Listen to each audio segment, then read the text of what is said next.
कसं काम आहे बबन दादाचं काम कसं काय इथलं? काय बरं आहे त्याचं काम. बर काय काय कामं झाली बबन दादाची काय ते? त्यानं देवळं ही बांधली. बर विकास चांगला बबनदादांनी पण केलं सगळी कामं देवळालाही निधी एकंदरीत विद्यमान आमदारांनी केली चांगली कामं. 5 वर्षामध्ये 15 वर्षामध्ये झालं असं वाटतं का? हो झाले.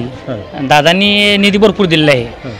42 गावात दादांनी भरपूर आमच्या गावाला निधी दिलेला आहे. सर्वसामान्य लोकांना एवढं फार काय कळत नाही ते कोणाला तर प्रेम आहे म्हणून ते कोणाचं करतात. पण लोकप्रतिनिधी म्हणून काम करताना 15 वित्त आयोग असेल 14 वित्त आयोग असेल या आयोगातून येणारा निधी तो कमी पडतो आणि प्रॉपर जो काही मोठा निधी यायला पाहिजे तो निधी लोकप्रतिनिधीकडून येतो. तर तसं तुम्हाला कशी मदत झाली? 100% आता 25-15 असेल, आमदार फंड असेल, जनसुविधा असेल, नागरिक सुविधा आमचं गाव बसत नाही लहान आहे पण तो बाकी निधी दादा देतात. इकडे काम चांगलं आहे चांगलं आहे.